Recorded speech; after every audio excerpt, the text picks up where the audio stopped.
Welcome to the Lawless Astrology channel. My name is Dabney, and I am here with Melissa Lefara today. She is an astrologer. She has a podcast of her own called Energetic Principles, and she has created a tarot deck called Tarot of Her. So I'm going to put all of her information below. I'm very excited to have her on because today we're going to talk about the election, and we're going to be talking about the lead up to the election. We might not look at the actual election chart because that's going to be a whole other video, but today we're going to kind of talk about the lead up, what's going on for the two candidates, and how we can best support them energetically. So welcome, Melissa. So nice to have you on. Thank you very much. I'm glad to be here. There's a lot of hot topics going on right now in the astro world, especially with the field of mundane astrology, which is essentially what we're doing here today, and looking at, people that run our nations or attempt to run our nations. And so it's an exciting time to talk about all this stuff. So I'm glad to be here.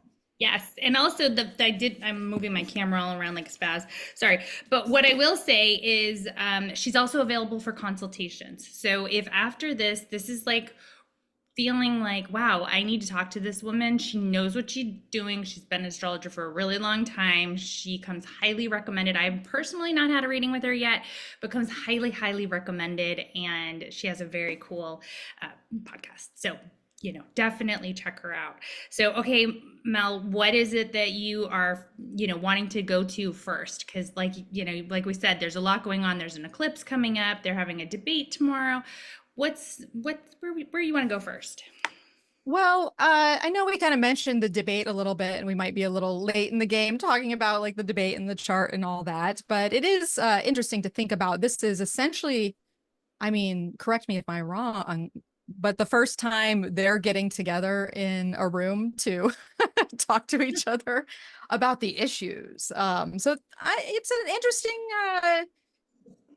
just to touch on it super, super briefly, just thinking about the dynamics in the sky, especially with mundane astrology, what we have to remember is it's absolutely about the transits. It's absolutely about how they're interacting with the candidates' charts, but much of the energy is situated in the actual inception charts of either the new moons, like what we're talking about with the eclipses here, or full moons, but also ingress charts. And so we know we just had a pretty dynamic new moon in Virgo here, right? Because that essentially opens up this portal of the eclipse energy that we're going to be talking about, especially with the Pisces lunar eclipse. And what did we have there? We had the new moon opposing Saturn. Essentially, it's lighting up the Jupiter-Saturn square, which we are all very aware is present right now. It had Mars, you think about debates, Mars and Gemini squaring Neptune, exactly. And then we had Mercury ruling the new moon in a square to Uranus on its third pass. So if we just take that information and insert it into what do we think this debate's going to look like? I mean, what do you think, Dabney? Well, when I looked at the chart of the actual day, I was thinking that it's going to be very grounded in the sense that Mercury and the Sun are both in Virgo, which I think is beautiful. But for a debate, because there is some moderation. But here's the thing, in the past, Trump has done a debate and just like went crazy and like was, talked over Biden. And then the most recent debate with Biden, they shut his mic off. And I know Kamala was like forcing that, she was like, hey, let him like spew his like toddler rants, right? And so now, he got his way, big baby got his way. And so there's not going to be they're going to mute his mic, and that seems very like Virgo, like controlled. But I also think, I'm looking at just the eclipse that's coming up, and we're already in the eclipse weather. Yes. So I think when I looked at what was happening on his chart that day, versus hers, I think there's just a lot of making him bigger than he already is, right? Like there's already with this, this is kind of true, not just for the debate, but this whole kind of couple months, Jupiter is accentuating his already kind of bombastic personality. So Jupiter's sort of like a no reins, Jupiter can be luck, but when you're dealing with a toxic person, it can really magnify that their toxicity. It can just kind of metastasize. And also, he has that Uranus square his natal Mars. And Yes. so that's going to be triggered at this time too. And so that's again problems with authority, no holds barred, like nobody can kind of control him. He's just going to be on full display. So that's what I kind of saw, was that he's going to be on full display. Her chart has a lot of Saturn in it, which means like she's going to be very much held to a higher standard than he is. She says one wrong thing and everyone will kind of, hold that up as like somehow they're equal, right? And so, she has to work harder, but at the end of the day, I think she is putting in the work. So I think, I think there's very little comparison in my mind, just based on, not even based on the astrology, just based on my experience for the past 9 years. So I do see that the sun is also conjunct her Pluto, Uranus, Venus. Yes. And that's like lighting up her strength. That is like a powerhouse trio. She is a strong, badass woman. And this sun is, it's in the fourth house, but it's lighting it up. And it's like bringing it to the attention of everyone. Like, this is somebody that you should not mess with. So I think she's going to get in, she's going to be tough. That's what I think. I think she's going to be a formidable opponent. Yeah. Well, I mean, I think that is, I hear everything you're saying. I think that's really on par with the, Mercury now being in domicile in Virgo. And yeah, people are going to pick apart whatever is said, right? That was just going to be, I mean, we're all waiting for it, right? We're all waiting for this dynamic. And on top of that, I feel like people will be very, and especially Kamala, because she knows what she's up against. Right. And there's no surprises. There's no surprises here. And so I have a feeling that everything is going to be very well rehearsed, in the sense of, Virgo is really good at, give me any angle you want. I can meet you there. Like, so I think that it's going to be, I think it's going to be a strong debate, just because, Mercury is trining the ascendant of the moment. The sun is trining the midheaven. So what might be a normal, I guess, debacle, so to speak, with, especially when Trump's in debates, that chart of the moment is ruled by Venus, who is also in domicile. So I think it might be a little, more amenable.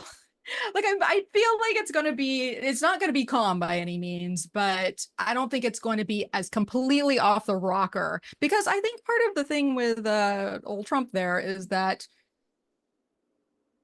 he probably realizes he's got to change some of his tactics. Not so much where, now I know it sounds crazy to think about, and I only say that because, I mean, when we talk about the eclipses, he's got that upcoming solar eclipse in his third house. And so how you communicate and how you speak is very important. Not to say that he's completely that self-aware to go there, but there's a whole team of people wrangling around him. And so we'll see how that goes. But Well, I think in a normal candidate, I would agree, but I see that Jupiter on his, stellium of Gemini as just like the lies are bigger than normal. The like everything's bigger than normal. That's what I see. So I do feel like they're both, because that's in his 10th house. So I feel like there is, and with the sun on her stuff, they're both on full display, but I don't see any big surprises. Like, the Neptune was really in bad placement, like for Joe when he had his kind of meltdown debate. And so this debate, to me, like, Uranus is not playing in heavily. So I just don't, I feel like it's very much what we would expect. And I don't think it's going to move the needles that much, but I think the eclipses are much more interesting. So do you want to talk about those next? Yeah, we could talk about those. I guess I was thinking more so, especially after the magnanimous DNC convention that got everybody very hopeful, and it was a good time. I watched the whole entire thing, and then there was just this slight change of tune that started to come from him after seeing the message of unity come out.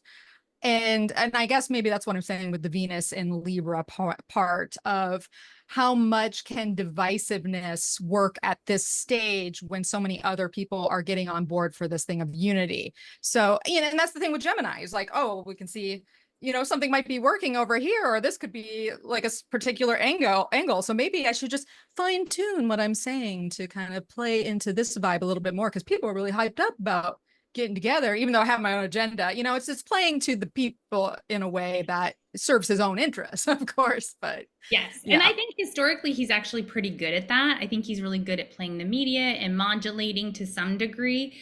I think right before the 2016 election, his handlers got a hold of him and were like, you cannot say anything crazy for, 6 weeks or 4 weeks or whatever it was. Maybe it was only 2 weeks. I don't know what it was, but he was off Twitter and he was kind of, modulated. But I just see with that Uranus squaring his Mars, he has no holds barred. And I just think he's in a different place mentally. I think there's a big mental decline, because I think he's trying to do the things you're saying, where he's saying, he's kind of flip-flopping on abortion, and then he's some of his messages about joy, right? So he's kind of doing that again, but then the next day he's saying he's going to lock up his political enemies. So, it's Yeah. kind of he can't control himself. And I think with the Mars in Cancer squaring the nodes, that is a huge, that is emotional self-regulation at the high end. Yeah. I think that's a huge part of it, just going forward and thinking about as we get into election season, even as we get into the actual inauguration and what will, transpire after that point. That Mars situation is a huge one. And especially for him, because it's rolling around in at least his whole sign, 12th house now. And he's a very Martian ruled person. So it doesn't really bode well for what you're saying and that control of emotions. And yeah, so Mars is going to be a very interesting component to all the astrology for all of us going forward here, but especially in this election, and especially for him. Yeah. So let me know if you want me to pull up any charts or you just want to have a conversation. But for those who may not be aware, there is a full moon eclipse on September 17th. But as we are already now it's September 9th, we're already kind of in eclipse energy. We're inching in there. And so, you feel it on either side. So things can happen before the eclipse pops, or it can happen after. And like Mel was saying, this is, setting up the next month ahead with this full moon, and things come to light during a full moon. So, but it's a tricky one in Pisces. So Yes. what's your read on the September 17th eclipse from a political standpoint? From a political standpoint, all right, I'm getting the chart up here real quick just so I can see it right in front of me. You know what? I can share, and so people watching this can see it as well. Yeah, we can see a little bit what's going on You can see with this. One of the big things about this eclipse, I guess we can take it from a political standpoint, but we can just take this from a cultural standpoint and, just the politics on a broad scale everywhere, is that this eclipse is essentially sandwiched in between Saturn and Neptune. And that is a major transit that is coming. As we all might know, as people start to talk about, is the Saturn-Neptune conjunction that takes place in 2026, but we already feel them coming closer and closer together, and their connection can be very just it destabilizes structures in a way that makes tremendous change for especially from a political standpoint. And so if there's going to be a lunar eclipse in this zone, we're going to start to feel these energies that are broader. Pisces is a very broad sign when you think about it. Like Virgo has the specifics of let's deal with the transition of the moment with the earth energy and the physical reality of what is. But Pisces is very nebulous in the sense that it's, it can be bigger spiritual agendas. It can be just Pisces always gets lumped in with that sense of oneness with all, and we feel the power of the people, and we have our it's like our spidey senses are tingling to the bigger changes that are happening, and that we're flowing with. But on top of that, Pisces energy can be very overwhelming. So this has a lot of Excuse me. yeah, Most it's Pisces attacks. sneeze it out. Yeah. Yeah, and who knows, maybe we'll be doing that. There's like, we think about I always think about Pisces, and especially Neptune. It has this quality of, this sort of diffusiveness and in invasiveness. But anyways, I'm going on a tangent here, but one of the things I want to say the most is what's important here is this is a segue eclipse.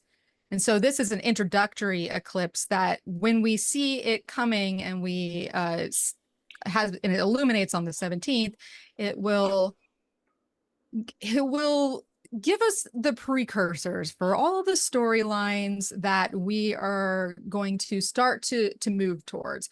That's very vague, I know, but so is Pisces. So yeah, so it's kind of yeah, go ahead. No, go ahead. I was trailing on that one. Okay, yeah. So, I definitely see with this one that there is something big happening, but we're not entirely clear about it yet. And it's going to take kind of meditation and deep inner work to get even a glimpse of what's coming. But there's something very fated about this because it's conjunct the North Node in Aries. So what we are all working on right now is tapping into our inner warrior and standing up for our beliefs and what we know to be right, and finding courage. And I think that that's a big precursor to 2025, when we step into a much accelerated energy. Things are going to be happening a lot quicker, and it's just going to feel completely different. So, when I see the Neptune there, it's like we can be in a fog. I used this analogy. I went on someone else's show today to talk about this, but I'm gonna use it again. So I went to Mount Rainier a couple weeks ago, and I was so excited. We were doing Washington National Parks, and unfortunately it was raining the day we went to see Mount Rainier, and there was this big, beautiful mountain in front of us, but it was shrouded with fog to the point where you couldn't see even like any of it. And I was literally standing in front of a mountain and could not see any of it. I knew it was there. I could feel it. Doesn't mean it wasn't there, but I couldn't see it. And I think there's something to that, where it's like, we know it's there, we know it's coming, but we don't have clarity yet. And the analogy I used, it was very cold, so we just hopped back in our car and we were like, oh well, didn't see the mountain. But I think had it not been so cold and we were a little tougher and braver, we would have walked through the fog a little bit, down the path, taken a little bit of a hike, and we would have gotten a glimpse. We wouldn't have gotten a great view, but we would have gotten a glimpse. And I think that that's what's happening here, is like, there is opportunities to glimpse the future. And right now with that grand trine, or it's a minor grand trine with Pluto, Uranus, and Neptune, all the outer planets, they're all talking to one another and saying, well, we've had a good journey, but now it's time to wrap things up. So it's kind of like the cleaning up of what's been going on for the past decade or more. And, before we have to enter this next phase. So this is the time of cleaning up. And I think that's true for Kamala. She's like kind of coming in and having to, clean up. And so and so we're going to see things starting to fall apart and fall away. And I do believe that he who shall not be named, he is very much Capricorn, Pluto, the billionaire class. And I think that there is something breaking apart, and a destruction and an awareness rising in people. And I think that, this is on eclipses, secrets come out, things, shocking news happens. So what do you think about all that I just spewed out at you? It makes sense. A lot of the cleaning up analogy, sure, for the end, the anaretic degrees that all the outer planets are sitting at, we can't really ignore the fact that these are the end. We're getting to the potent transition of these, I want to say very old cycles, maybe not in the span of, all of time, but for our lives, when we think about how long Pluto's been in Capricorn and even just Uranus, we're thinking these 6, 7 years. But the cleaning up for me, I feel like, at least in this particular moment, makes a lot of sense with when you just look at the chain, what I like to call the chain of command of planets here, because everything is coming down to that Mercury in Virgo. So even though we have the Moon Neptune conjunction happening here, and it's looking to that Jupiter in Gemini, we do have at the end of the chain a very resourceful planet as far as it is to decipher what it is we're feeling. And maybe we can see the mountain a little bit more, right? As we see the fog, but something comes out that feels really practical, that feels really grounded, and that we can mentally latch onto at this time, even though there's a lot of uncertainty and possibilities at place. It's sure within the political sphere, but I guess maybe I'm sort of leaning into our lives, since we're just talking about the eclipses here. But I think that Mercury in the position that it's in, especially in the opposition to Saturn, really does help ground what could be an otherwise super spacey and yeah. So, and maybe that has to do with a lot of people that have gone through a lot of grief. And, you think about this election in general, there's a lot of speaking platforms that have to do with citizens who have lost rights to things. That was a big thing with the DNC. There was a lot of talk about the abortion bans and how that had affected so many women in very grieving and traumatic ways. And so there's kind of this seriousness to the processing, in my mind, of this lunar eclipse. And it's a north node eclipse. So we're pushing we're illuminating what we're pushing towards. And it's not actually going, usually a full moon is going to put a lot of things out in the open. And sure, there's going to be a lot of things out in the open here. But at the same time, there is what rises to a blossoming right now for the nation and us, even as people, is a different sort of understanding of where we're at, the limitations for that, the spiritual journey related to that, and then how do we continue to push towards our true north.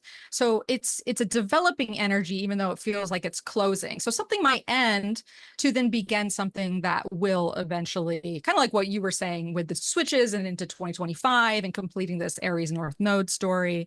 And so, yeah.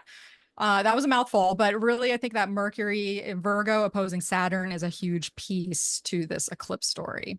Yeah, and I think that I love what you just said, like, kind of the prelude to the fact that the nodes in January, the nodes will be switching over into Pisces Virgo. So we're going to have, right now with the Neptune and the moon in Pisces, that's potent healing energy on the high side. Like if you like there's something healing that can take place, and it's pushing, like you said, into the future. It's where we want to go. So it's helping us have a glimpse. It's kind of a foreshadowing of next January when the nodes flip into Pisces Virgo.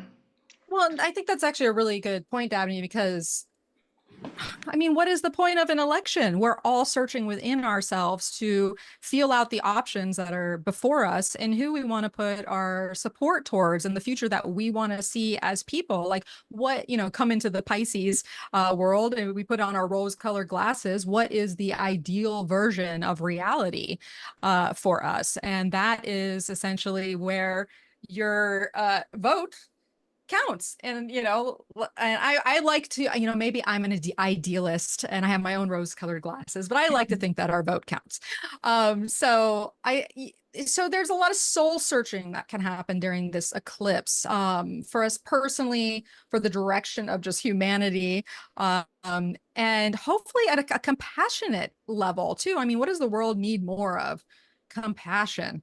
But there are the specifics that come with that Virgo story that has us looking solely at, the practical reality of things. So, yeah, and it's yeah. always good with Pisces to have a little grounding. So I think that's a positive Yes. thing. The last thing I'll say about this is I know during the last eclipse season, and this is where, things just come out of nowhere that you don't see coming. And Hamas attacked Israel right during that last eclipse. And what that has wrought in its wake has been just, such a humanitarian crisis and just terrifying all around. And there's just so many bad guys. And the people are the ones that suffer, right? And Pisces can be suffering. And here we have the 11th house. So I'm wondering if, there's an opportunity. On the high side, it would be nice to think that maybe there could be a ceasefire. There could be some progress towards getting out of this just inevitable destruction, So that's Well, just, I'm putting it out yeah. into the world. Put Maybe it it's out there. optimistic. Yeah. You got nothing to lose. Put it out there. And I think what you're saying is, of course, there's ideals that live behind that, and there's nothing wrong with ideals. We need that in order to live in this world. But to go back to what I was saying earlier about this being a precursor to the energies of Saturn, Neptune, and we think about, Saturn, Neptune, when the Berlin Wall fell, and then all the, Russia had changed, and Czechoslovakia, like they created new nations. We're at that point as we see this, what are people fighting for? That exact thing. Whether we, have any opinion about it or what. So this is a precursor that hopefully has a compassionate edge that we'd all would like to see to probably that Saturn Neptune energy that is going to rearrange, especially when it comes to territory and who lives where and what do we call this, and etc. But one thing I did want to say though, and I don't know if you look back, so I was just curious, back in 2016, I was like, well, what are the eclipses happening in 2016 before the election? When we all were, Yeah. maybe not all of us, but some of us were surprised. Yeah. Some of us were a little caught off guard. Yeah. But what's interesting is the lunar eclipse during that time too is the exact same eclipse. It's the same degrees in Virgo and Pisces, with Mercury retrograde in Virgo. Of course, Saturn's in a different place here, and Jupiter was in Libra then. But I just thought it was interesting that we're coming to this point again. And of course, it was a South Node eclipse, right? Because it was the reverse nodal position. And the nodes were already in Pisces and Virgo at that point.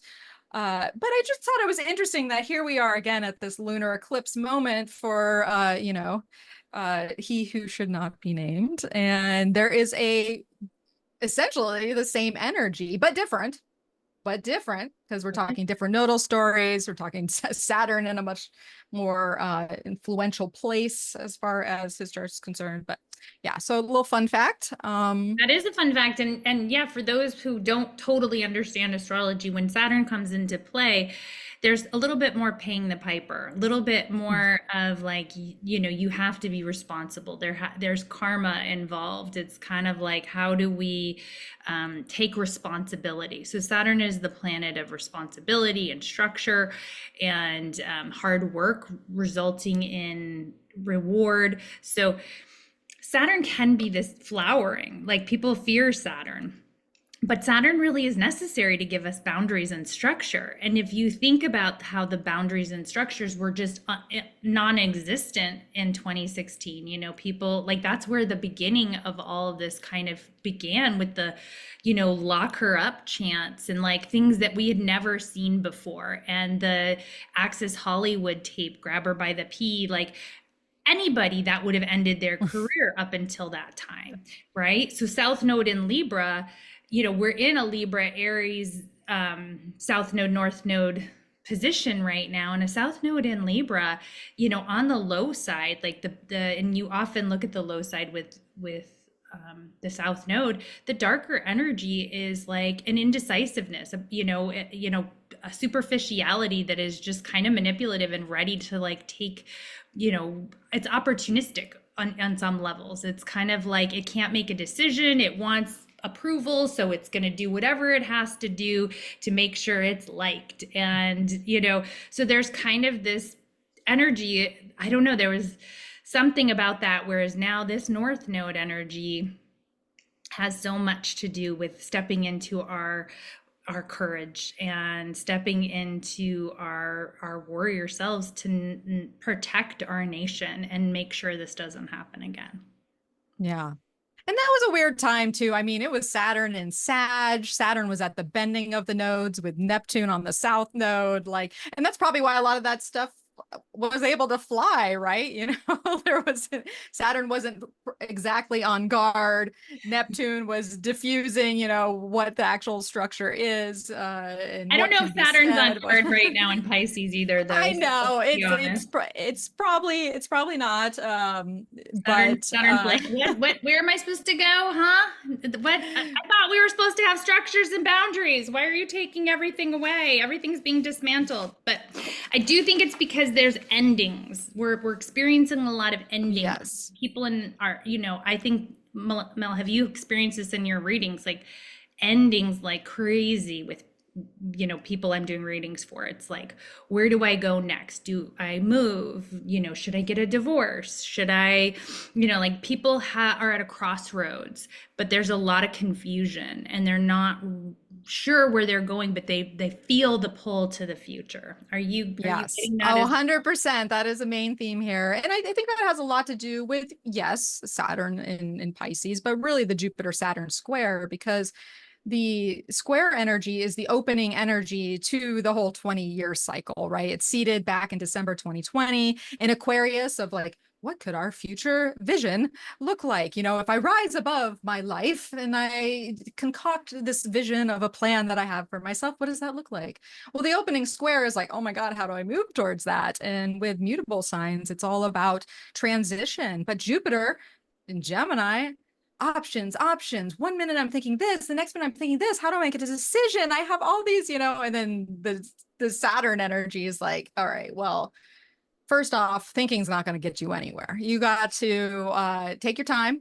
You got to be patient. You have to ground into your spirituality and your meditative practice, because it's not about just, throwing a dart at the wall and making a choice. It's more about, no, I have to be centered in what are my deeper spiritual needs, because big life choices hopefully are made in a sacred place in yourself. And I think that's a big part with the Jupiter Saturn piece, is that we're going to have these two mutable squares, the next one on, I believe, December 26th, right after the holidays or in the middle of the holidays. And then we get that last square, but it's going to be in cardinal signs, which has a whole different dynamic to actually, do the damn thing. Not that people aren't going to change by then, but I think that is why where we are right now, why people are confused but feel the transition, why it is. And a lot of people don't do very well in the in between. So No, that's this where is we come in. right. Yeah. Exactly. And so everybody watching, we are in the in between. And so have faith. That's part of what this eclipse is asking us to do, is to have faith and to reimagine and envision where we're going next year. And so, I encourage you to walk down the path, whether that's, to see the mountain, basically, to get a glimpse. And so I think that's, meditation, that is spiritual work, that is anything you can do to get quiet. It could be just like driving in the car listening to classical music, something where you can hear your soul, because your soul's telling you where to go. Your soul knows the next steps, but we don't know the next steps because our brains are chattering away and the news is scaring us. And so I think it's about getting in touch with your soul and being clear about where we're going. And so when I look at the two charts of how this is interacting, I think that there's a lot of drama ahead, but I also think, like, in our own personal lives, we don't have to succumb to the drama. That's what I think. Yeah. I mean, what is Pisces good at when it's in its high state? It has a level of acceptance. It has a level of surrender. It has a level of being able to let go and have compassion for the self and compassion for others and compassion for what is. So, if we want to lean into something, I think those are the areas to do so, especially at this time, especially at the time of this eclipse, right? Yeah, and look out for your health around this time too, with a Virgo Mm. opposition. There could be some endings. Eclipses always bring endings. So, take care of your loved ones that may be ill. Look after people that check in on somebody if you know they have a tendency towards addiction. I think there is a level of surrender, though. It's not about fixing or taking care of. It is more about being present to endings, whatever those may be. And to piggyback off what you're saying with the addiction energy, and addictions can look like so many different things. Immediately, a lot of times we go to, substance abuse, etc. But addictive qualities yeah, they're all over the place. And with that Mercury Saturn piece of the opposition, if you've just had it with the thing that has you under its strings, I think that this puts a turning of the mind in a very practical, grounded, and health-oriented place to where you can make the changes needed for yourself or be a supportive presence for another who's going through that. Because this is a wonderful turning point for such things, especially as we get ready to go through these eclipses. The success of eclipses that will come in Pisces and Virgo, and the fact that it's a North Node, so we're reaching into that. Yep. So, okay, so I think we've said a lot about this eclipse. Did you want to talk about that as the precursor for the October eclipse? Did you have any thoughts on that one? So, I don't well, have I the don't chart know. for that one, so. I don't know if we wanted to say anything about Kamala or Trump and related to the eclipse at all, or if we just kind of want, because we do have to think, let's bring up Kamala here real quick and Okay, I've got Kamala acknowledge. with the eclipse here. So let's see. Kamala eclipse, excuse me for I'm blind here. Share and share. Okay. So here we go. This is Kamala on that day with the eclipse, and she's the inner ring, and the eclipse is the outer ring. So Yeah. it's in her 10th house. Yeah. So, I mean, that right away is going to create a lot of dynamic as far as versus our other candidate, which we're looking at like second, eighth house stuff. But what I really like about this is that how Jupiter is getting so close to her ascendant and her north node there too. And in in traditional terms, this idea of what eminence looks like is when there are planets prominent, especially at birth, when we're looking at natal stuff, but I'm going to just extend it a little bit to the transits. So to see that Jupiter action near her ascendant within 5 degrees. So even, I mean, I'm a whole sign person, but even if we're looking at quadrant charts, that's enough to put it over into the first house. And then same with Saturn. So that whole Jupiter Saturn story is playing out in Kamala's first and 10th, which are these eminence houses of when people can rise to power and prestige in some way. It's an interesting chart for her, I think, too, in relation to, I mean, I don't know what goes on in Kamala's life, but when you're out there and you gotta hustle, you gotta girl does not have much time. And so this could be very overwhelming for her, but also in the flow, because one of the things that we forget about Neptune, we're like, it's diffusive, it can do this, can do that. Neptune gets a bad rap, and sometimes deservedly so. But it's also when we're in the flow and we are going down with the river and we're just going where we need to go. But what does that presence in the public, how does that wear on someone in their family life or their internal reality? Because having the sun at the bottom of the chart and lighting up that powerful Venus Uranus Pluto configuration, there can be a lot going on that calls from her inner strength, calls everything that she is going to need to really do this job. So I don't know if that makes any sense, but I feel like just from an inner side, like if we were to be a fly on the wall of Kamala's life, there is this intensity with this eclipse, but intensity can really have you digging deep for everything you've got to pull it out. So, Absolutely. And um, she's got Saturn opposite Pluto, which is heavy responsibilities and rules yes. and laws and institution, years of hard work. It's in her 10th house. So this is like years of hard work culminating. So there's nothing easy about, first of all, there's nothing easy about being president of the United States for anyone. No. And being a woman of color, I saw this post on some social network where it was her with a bunch of white men at a table, older white men. And it was like, you better believe she had to work 6 times as hard to get to the position at that table. And it's a fact. Like, everyone's like, well, is she qualified? It's like, she's the most qualified of any of the candidates we've had. Like, how was George W. Bush qualified? How was Trump qualified? Like, there's just kind of like, she has to work harder no matter what she does. And the Saturn opposite Pluto really gives that strength of will. Like, I'm gonna commit to this. If you're willing to put the hard work in, then there's a fated outcome. There's something very fated about this. And to your point, sitting on her Chiron here, Saturn on her Chiron, there is something about healing past pains of not being recognized out in the public. I think there's something about healing Piscean issues in the collective too, that she's kind of representing. Like, the woman, she walked into a spice shop yesterday and this woman just looked at her and started crying and hugging her, and Kamala had to be like, it's okay, I got you, we're all in this together. There's something about compassion, there's something about her getting a savior. Like, we're putting her as our savior, which is Interesting. a big responsibility.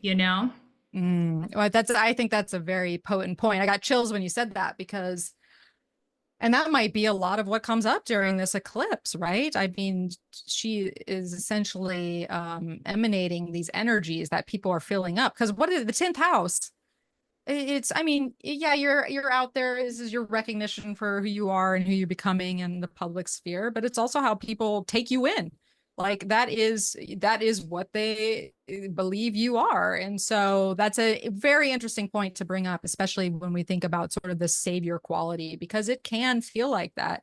And one of the things that we don't see in this particular chart, but I think is um, a big strengthener to what you were just talking about with the heaviness of the Saturn Pluto transit, with so much responsibility and weight of someone. Because it's not just the weight of running for president, it's the weight of what you were just saying. You don't want to let people down. Like, you're becoming a person for the people. And luckily for her, she has the progressed moon in Cancer right now, and it is moving to trine Saturn by transit. And also her progressed sun is making a sextile to her natal Saturn too. So there is, behind the scenes, into the person, to the authority that she's growing into, there is a very helpful influence. And what I also like about progressions, and I know we're not really talking about them, but I just kind of wanted to bring it up because I thought it was interesting. When he should not be named won in 2016, he was also in a progressed Cancer moon phase, because you think Cancer moon in the 12th house, like what, but the nation is a Cancer. So this is a very sensitive place for the nation itself. Now he's got the moon in Scorpio in his progressed chart, which he's got some challenging progressions going on. But that's why I really loved seeing that with Kamala's chart, to have that slow moving strengthening of the person that she's becoming within this experience for herself, but how that self experience also translates to Pisces, the world at large, everybody. Yeah, I love that. And also Cancer, Mel and I are both Cancers. So we know that even though we're big softies, you kind of don't want to mess with us. So, Yeah. Cancers rule patriotism. You know, bef- Yes. in 2016, I was flying my American flag out in front of my house because I wanted to take it back. It was like, that's not just for you. Like, that's for all of us. And, I've got my Harris Wall sign out there and my American flag's going to go back up soon. So, like, we all are Americans. And how do we want to express this time for you?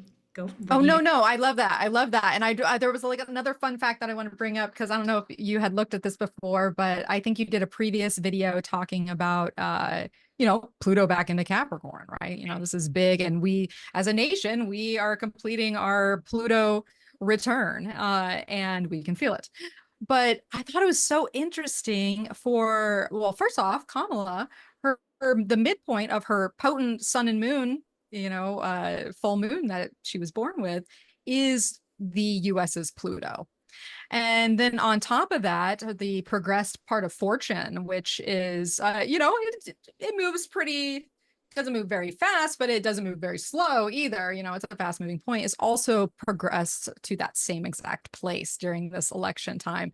So I like seeing her energy speaking to what that Plutonian rebirth as a nation could look like within, obviously, all the trappings and difficulties and that it has brought up and with our systems and the corruptness and the power issues and etc. So yeah, it was an I think interesting there was a reason midpoint. why when Joe Biden stepped down, there was an immediate groundswell for her because there's something fated about this.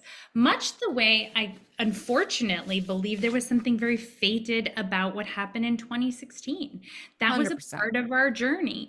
And so this is the next chapter. And so that chapter is closing. And so I love that you said that that was a south node lunar eclipse on the same degrees, and this is a north node lunar eclipse. So that's another synchronicity that can't be ignored. So I don't know what signs the nodes were in back then because wasn't paying attention. They were Virgo and Pisces. So they had already moved into Virgo and Pisces Okay. because it was actually there was a solar eclipse, which is also interesting when you're just talking about eclipses because in 2016 there was a solar eclipse in Virgo squaring Saturn in Sagittarius that preceded the lunar eclipse. And so it's always interesting to think of in what order are these eclipses coming? Are we getting solar eclipse to lunar eclipse to solar eclipse? Sometimes we get three. So sometimes we're that lucky that we get three. And then are we hitting the south node first and then the north node? Are we hitting the north node and the south node? There's so much that we can develop from our eclipse stories, just looking at those simplistic views of the eclipse energy. So yeah. Yeah. So I I mean, like this one. was the South Node then in Pisces? Is that what I'm Yes. hearing? So Mm-hmm. that's so interesting because the South Node in Pisces, the Messiah complex, like that's culty. That's like, the Conjunct Neptune. okay. So I mean, right there, it's like projection central onto this person who it's not real. Not every Trump supporter is evil. They are projecting. They needed a father figure. They needed a strong man because things were falling apart. They were scheduled to fall apart. Things are falling apart. And so this is the next chapter and it's the reverse. And you can't ignore these synchronicities. So And fascinating. why? Glad you brought that up. I never Yeah. really looked at the astrology that time. I was too traumatized. Well, and it's just funny. You see it now with the idea of the mirage has broken for many people. And, when we were watching the convention, there was, the Republicans for Kamala, basically, because just what you're saying, sort of that spell that was cast has worn off for a lot of folks. And And Neptune's going to Aries next year. And so that's a little bit of a preview of this Piscean energy next to the Aries North Node. Like that's a little resonance with that. And I yeah. do believe that a lot of people will wake up when Neptune enters Aries and When that's Saturn's on it, I absolutely think so. I feel it's going to be such an interesting time in history. So let us get our popcorn out and wait for that transit, because we will. I have a feeling it will be remembered for the centuries. Yeah. So September is a turning point, I feel like.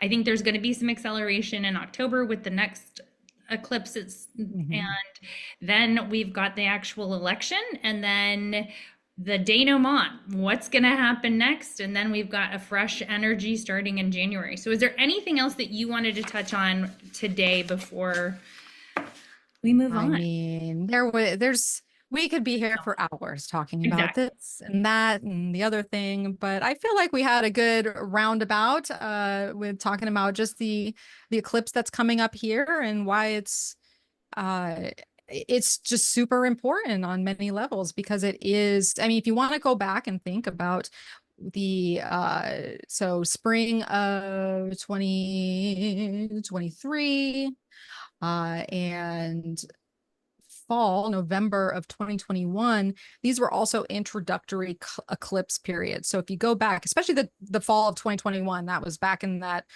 introducing the Scorpio Taurus dynamic. And so think about your life back then, because a lot of people, it was a North Node eclipse, especially in November of 2021. So North Node's going to pull us somewhere.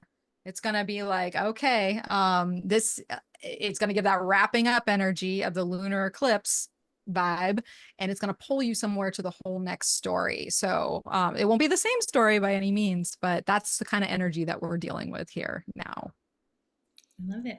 Well, Mel, I hope you come back on again. This was really interesting. You definitely are an astrologer's astrologer, and I love that. So, everyone, please check out everything I put below in the description about Melissa Lefara, and check out her podcast if you have enjoyed listening to her insights, because she's clearly very knowledgeable. And just remember, everybody, there is a reason and a season for it all. The universe is conspiring to help us, and we will get through this time. Take care of yourselves around the eclipse. Take care of others. Lead with love. Pisces energy at its highest is just universal love. So until next time, stargazers, be in your universal love.